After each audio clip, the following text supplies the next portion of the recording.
This is a space for collaborative leaders who are done choosing between people and performance. They're ready to build healthier cultures, lead with emotional resilience, and redefine what sustainable leadership looks like in the real world.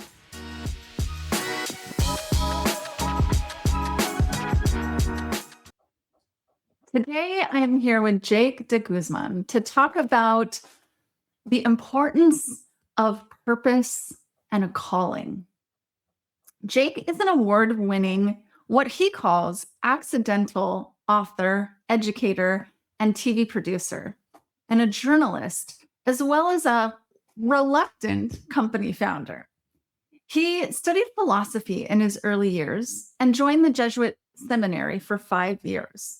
Today, Jake guides others in a heroic journey of living a life of passion and purpose using the Jungian Depth Philosophy or psychology for those who want to make a difference in the world. So welcome to the show, Jake.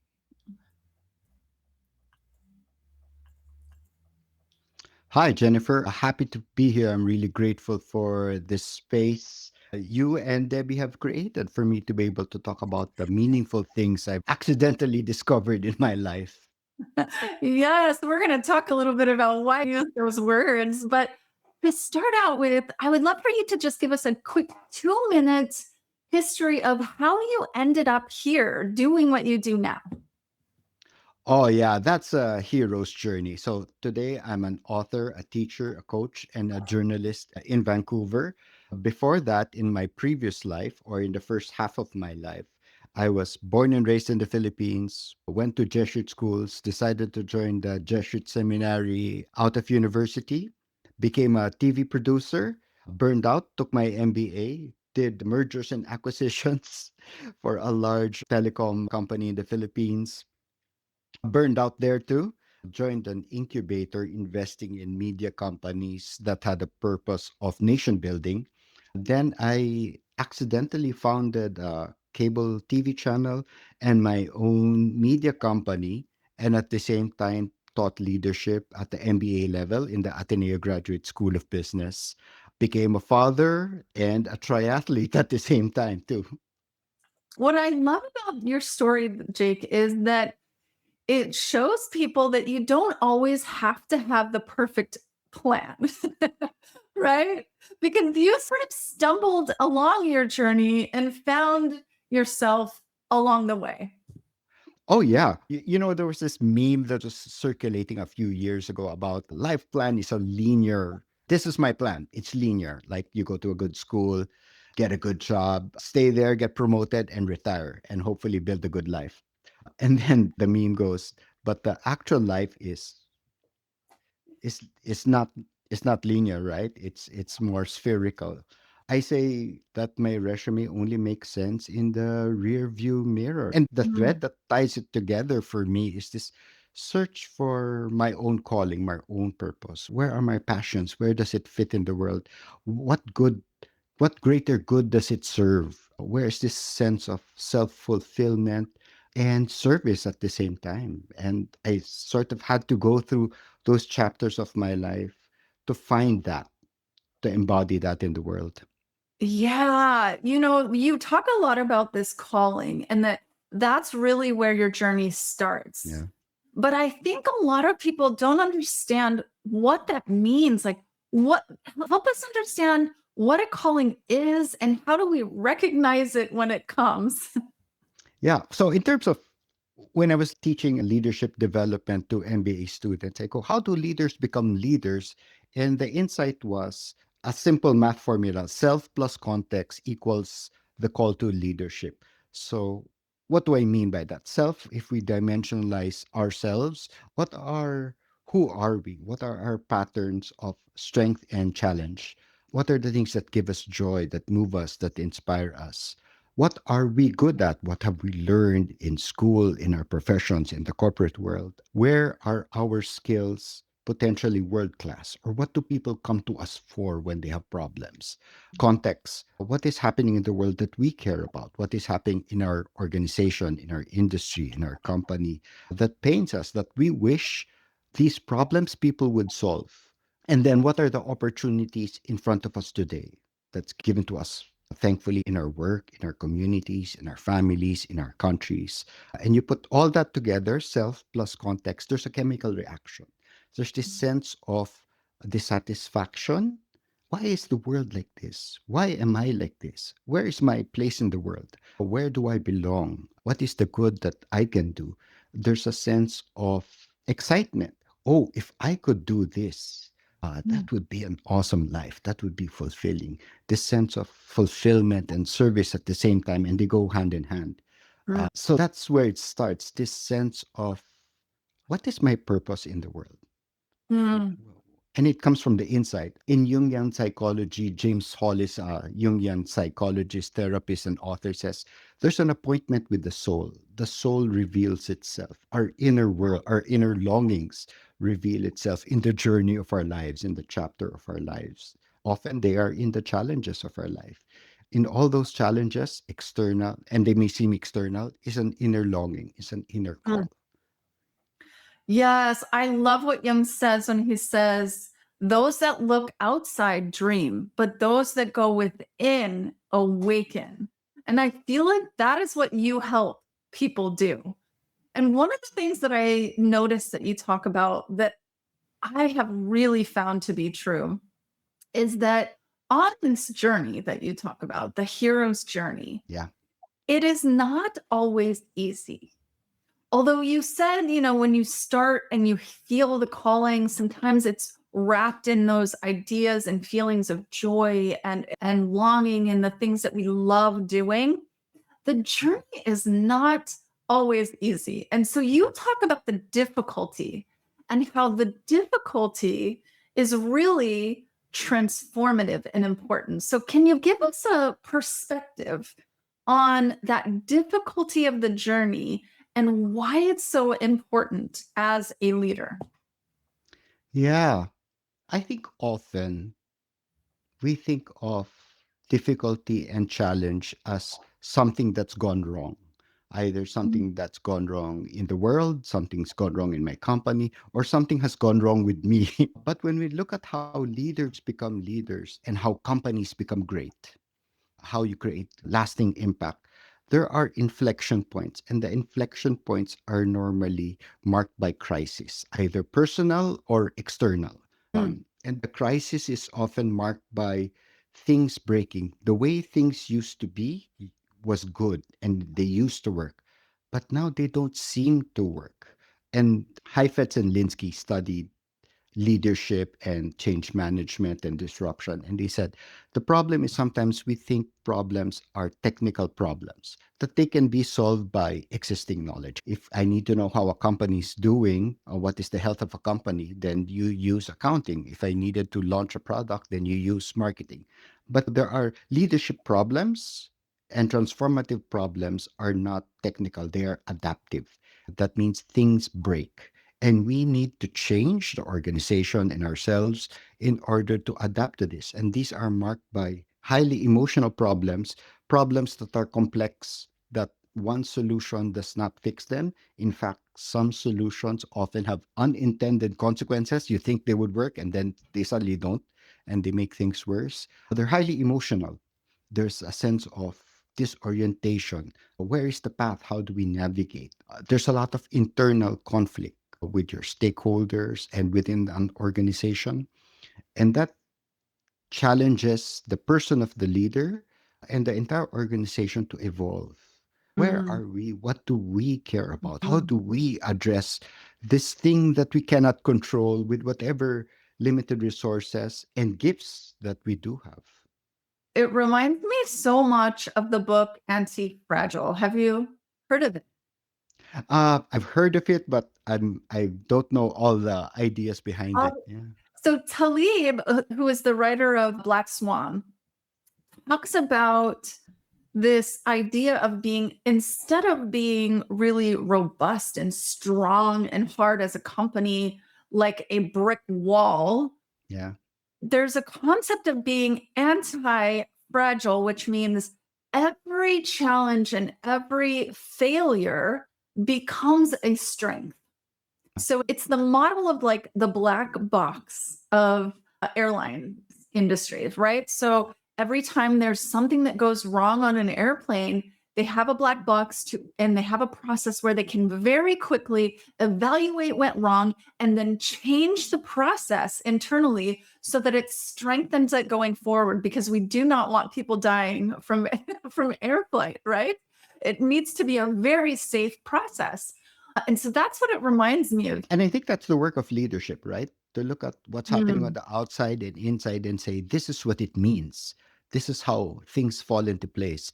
And m- emotionally give the tone, right? Like, how are we going to rally ourselves and find our inner strength and our inner sense of purpose to navigate all these dramatic changes on the inside and on the outside? And I think that's how we reframe the difficulty of the journey. Stoicism says the obstacle is the way. That is the way to Yeah. growth. It's not avoiding it, it's not fixing it, but it's to journey through it. Yes. One of the first books I read on my own self-discovery journey was a book called The Obstacle is the Way. Yeah. And it was a book on Stoicism. Yeah. Yeah. Ah, so the other thing that you talk about that I really connect with, and I think is really consistent with the shine leadership Yeah. advantage, is this idea of telling story and using story as a leader. So Yeah. talk to us a little bit about how important this is as a leader in an organization to use story. Yeah, when we philosophically and psychologically, humans are storytelling beings. That's the way our brain is wired. This happened because when this happens, this happens. And I think when we create stories, we create meaning for ourselves and for others and for the organization. So the importance of the story is, I think it opens us up to a longer timeline, a deeper dimension. Like this current crisis now, what does it mean in the long arc of the life of this company or my personal inflection points, transitions, and challenges? How did I get there? Where did I come from? What choices do I want to make now? How do I want to go through this? And to tell that story, because when we tell stories, things fall into place. Oh, that's why this happened. This difficulty in my life, which is really painful, and we don't wish anyone has gone through it or will go through it. But this is what it gave me. This is how I reframe it. This is how I put it into perspective. Leadership authors Bill George and his group, when they interviewed 125 authentic leaders, one of the main qualities was they understood the story of their lives and they're Mm. able to reframe the most difficult experiences of their lives for a sense of purpose. I often say that we cannot give what we do not have. We cannot share what we do not have, but we organically and naturally share the significant experiences of our lives. And that's what it means. We've gone through Mm. difficulty, right? Yes, there's so much right now, I feel, about authentic leadership.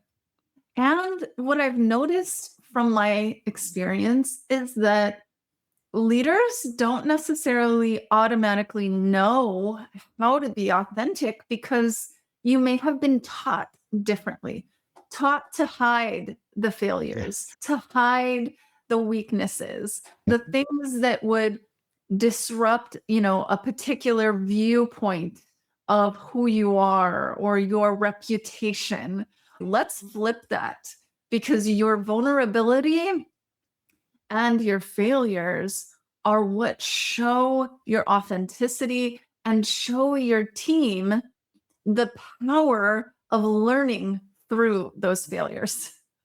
I love this story that they tell in the hero's journey. There was this monastery in Thailand with the giant golden Buddha, and there was an invading army that was coming. And the monk said, in order to hide this great treasure, we have to cover it with mud, with cement.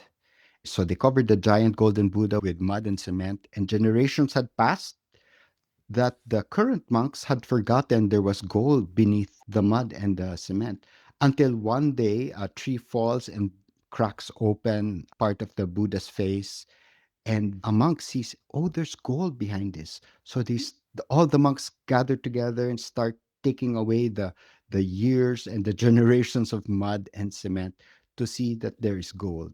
That only, and that's an analogy for our own lives. There is gold, there is treasure, there's something beautiful and inspiring and authentic underneath the persona, the masks that the Mm. world tells us to put on, because that is the way things should be. That is what is accepted. But it is crisis and difficulty that breaks open those masks to reveal the real true person underneath that, right? Self love and awareness. And when that is released, there's an intuition of what needs to get done. There's an evolution again, the transformation from a person with masks and roles. Leadership is not a role, it's not a suit you wear on and you take off when you go home, right? Who you are at home is who you are at work. That's such a great point because we have also been taught to wear different personas at home and at work. What do you think the benefit is? Like, what is the result of actually opening and allowing yourself to be true in all of those places? Well, again, James Hollis says there's an appointment we need to keep with ourselves, with our Mm. soul's agenda, with our Yeah. real selves sense of who you are and what your place is in the world. What do you give other people authentically from the inside, Yeah. from your heart, from your soul, from your gut. And when you Ah, do that, there's more energy. It's like moving from using 10% of your brain to your whole self, right? There's more energy. There's influence that happens. Leaders are able to influence from their real selves, not just from their technical self, not just from the mask they wear. That sometimes the vulnerability is the powerful thing. That when crisis happens and the leader says, this sucks. I'm having a hard time, the organization suddenly gets this ability and permission to say, yeah, it does suck. yeah. And then what? And I think Yeah. you hit it on the head there, Jake, in that it allows you to have more energy because you're not sending your energy creating a persona that isn't authentic to you, that isn't natural. And so Yeah. you're able to have more energy to lead in the authentic way and show up for your family at the same time. Ec- Love that. It's so yeah. important. There's an integrity, there's a wholeness to you wherever you go. And that gives you a sense of energy and clarity. This is what I'm about. And so this is what I say yes to. And this is what I say no to. And Mm, when you say no to things, you allow yourself to say yes to the things that really matter to you. yes, it's so beautiful. So Jake, I shared with you some of the shine principles, actually all of the shine principles before our interview. Yeah. And I'm curious, which one do you think resonates the most with your message? Or is there one or two that you think is the most important for leaders today? For me, the tipping point is self awareness and self love. Mm. That's the tipping point. I always say self awareness is the silver bullet. When I teach students or corporations or coach, self awareness seems to open up new levels of energy, new sources of passion, inspiration, discipline, even for people to do what they need to do in their personal lives and in their corporate lives. I find that self awareness leads to better performance, leads to teamwork when you understand each other and can hold space for each other, both in the soft love sense that, oh, someone's having a difficult time, let's give them space, but also in the tough love sense. I know it's difficult, but I know this matters to you and it matters to me. So let's do Mm. this together. So for me, self-awareness is the silver bullet. And Daniel Goleman says it in his work in emotional intelligence. Self-awareness leads to self-management. Can you take care of yourself in terms of the things that trigger you, the things that are painful for you? But also, can you harness intrinsic sources of inspiration that you Mm. don't need it from the outside? You don't need approval. You don't need structure. You can do it by yourself. When no one's watching, you will exercise competence, character, and a sense of purpose. Leads to social awareness. Can I listen to my stakeholders, the people I serve, from my family to the people I work with, to my customers, to my suppliers? What do they care about? What do they worry about? What gives them joy too? What delights them, right? Social awareness leads to leadership. And therefore, can we, wherever they are and what they care about, can we serve that?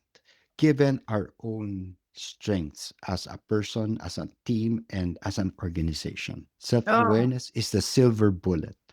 yes, I think you are speaking directly to the hearts of our audience today, Jake. I'm so grateful for you because this idea of self management.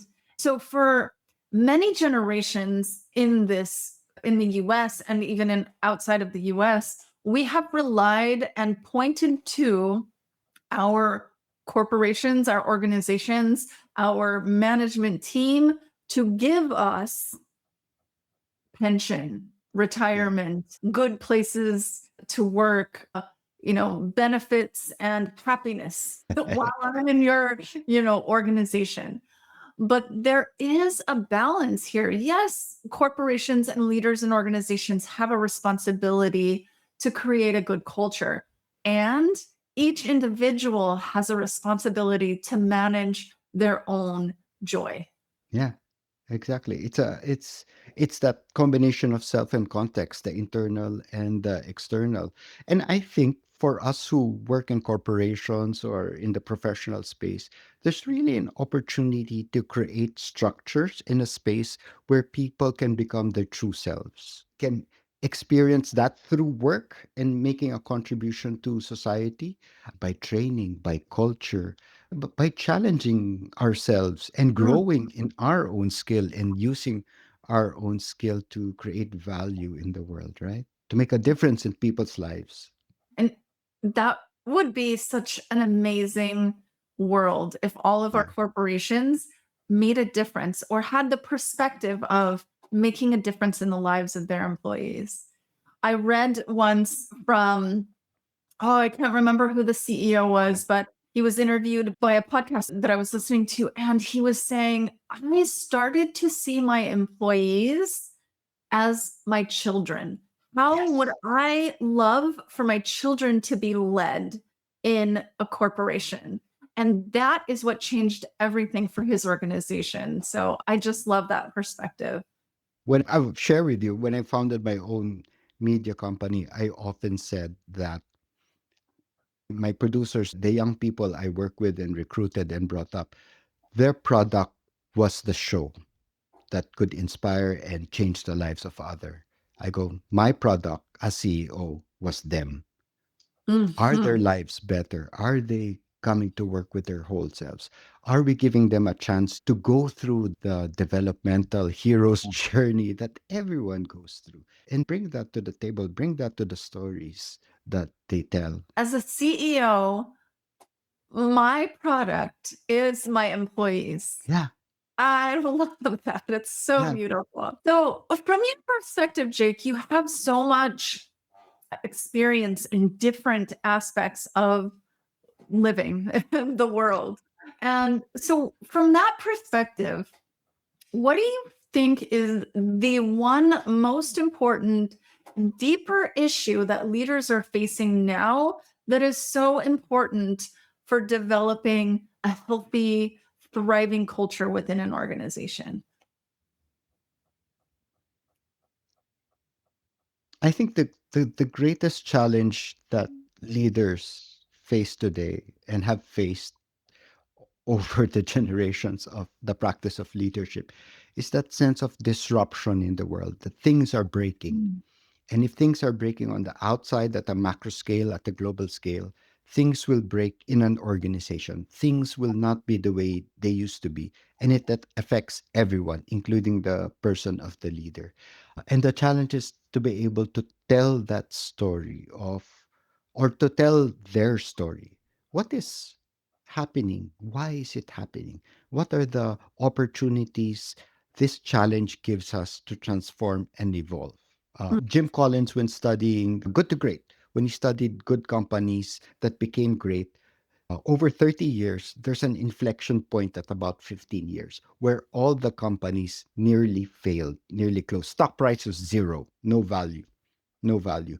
And then it is leaders who said, from here, we build and Mm. transform our organization. So I think that's the challenge of leaders today, to tell that story, to have the emotional capital, emotional intelligence, to be strong for the organization, to be strong for their team, to be nurturing for their team. There's this creative tension of Gabriel Marcel, the philosopher, says, what is this quality of patience? The ability to be kind to yourself and kick yourself so that you move at the same time. That creative tension of, we got to do this. We got to move for ourselves, for our organization, but also for our stakeholders and our families. But at the same time, we got to take care of ourselves so that we don't burn out, so that things make sense, so that we can find inner sources of inspiration, purpose, and energy to move forward. So I think that's the greatest challenge.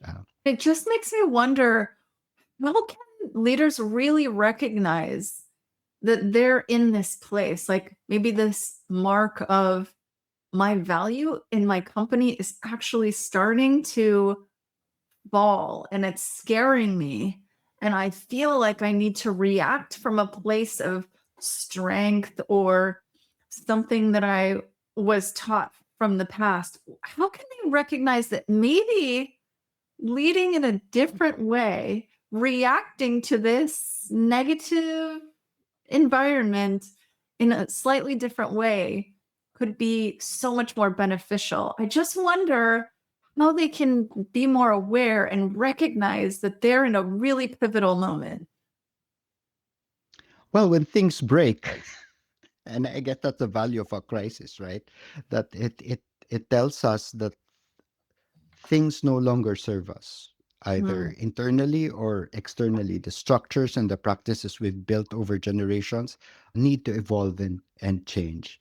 And I mm, think that is the value of a crisis. When you constantly try to solve a problem using different technical skills and it's still not working, or that the mhm. problem is outside your control, what can you control? What can you influence? There's really a self honesty and a self that comes with self awareness and awareness of the way things are, the way things are, and the way things Yeah. are breaking. So it's really the results that they're getting are diminishing, but they're still doing all of the things and they're burning out because they're doing all the things that they thought were right, but their results are diminishing. And that's an indication that there might be a shift that they can make in this Yeah. way, and give Jake a call.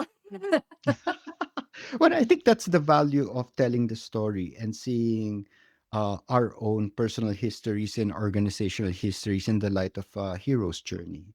Mm, That life is difficult and there are challenges, and every inflection point, every crisis is marked by very difficult things, but also great opportunities to evolve. mm, Startups often say that when they scale, what got you here won't get you there.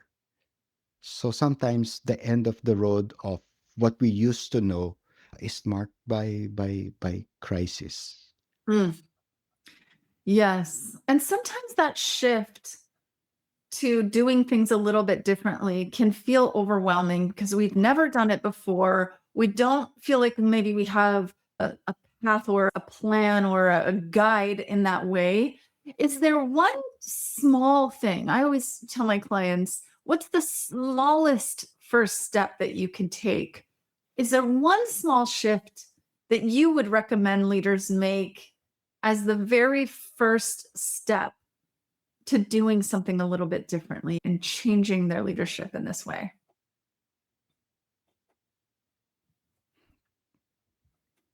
It's really making me think. I think for me, and in my experience, and when I look at leaders who meet this current moment with some gravitas and some clarity, it is a sense of purpose. Mm. Guy Kawasaki says, the foundation of every great company is not to make money, is to make a difference in the world. And you need to ask yourself, if we did not exist, if we did not do what we do, what would be lacking in the world? What does not get served? And I think no matter what happens, how difficult it is, from structures failing, systems becoming difficult, change management and reinvention becoming difficult, and not seeing the results, to hang on to this sense of purpose. Why do we do what we do? What is the good we do in the world? What is the difference we want to make for people in the world? And it may be small in impact now or smaller than it used to be, but that keeps us going. And if we can figure out what that sense of purpose is, then we can navigate all this disruption in the world. Yeah. So the one small step is really to go within. Oh yeah, yeah. To go Yeah. then and ask yourself, yeah, why are we here, right? And Yeah. these are questions that sometimes you don't learn in school or not learn in It's not a traditional business for education. profit. Yeah. Well, tell us a little bit about you have a book that has been awarded a few things of late. So tell us a little bit about that. So my book is titled The Call to Lead, Ignatian Wisdom in the Journey of Leading. It captures the 15 weeks of the leadership development core course that I was teaching at the Ateneo Graduate School of Business in the Philippines, and my own reflections on the question of how do leaders become leaders and what we can learn from that. And I guess the big insight there is, when we talk about how leaders become leaders, it is really a journey of transformation. And the ending, or where we get to, is really that intersection of self and context. What are we good at? What are we passionate about? What moves us, inspire us? What triggers us? What is happening in the world that we care about? There are so many problems in the world, but there are certain problems that we care about as an organization, as a culture, as a company, as a person. What are the things we care about? And what are the opportunities today that are in our control, in our sphere of influence, that can affect that change? But how do we bring our whole selves, what are significant for us, what has made us us, into the world to make it a better place? And when we get to that point, suddenly business leaders, entrepreneurs, and spiritual gurus all talk about this intersection of self, sense of purpose, and the problems we care about in our place in the world. It's really an intersection. So the call to lead is that intersection of who you are, what you care about, what are the problems in the world, and what is the story of the people going through that problem. How do I insert myself in however way I can, big or small, in my professional life of 30, 40 years, and in my daily life? How do I make a difference in the world with what I have and what I can do? Mm. Well, thank you so much, Jake. I am so grateful that you agreed to come and chat with us for a short time today. I think your heart and your purpose really comes through as truly authentic. And it's very clear that you care about your audience and the leaders of today. So I am just so grateful that you spent some time with us. Oh, thanks for saying that, Jennifer. Yeah, I'm really grateful to share this time in this space with you. Our work is, I say, the work of hope, right? That the little we do will make a impact in the world in our lifetimes or beyond that. Sometimes we will plant seeds that we will not see flourish. But if that is the call, then we show up to it. Yes. Well, again, Jake, thank you so much for what you do, how you support others, and for sharing with us just a little piece of your genius and your purpose today. If anything resonated with you, please connect with Jake. On his website, you can find videos and services and the book. all of the things that you need to connect and to learn more about this topic. And if the idea of connection and being a part of a supportive community resonates with you, the Shine Circle is such a beautiful space for women leaders to do that. And so we would love to have you if that resonates with you. Because the bottom line is, from all of these conversations that we have here on the Shine Leadership Advantage, the bottom line is that thriving cultures don't start with better perks and policies.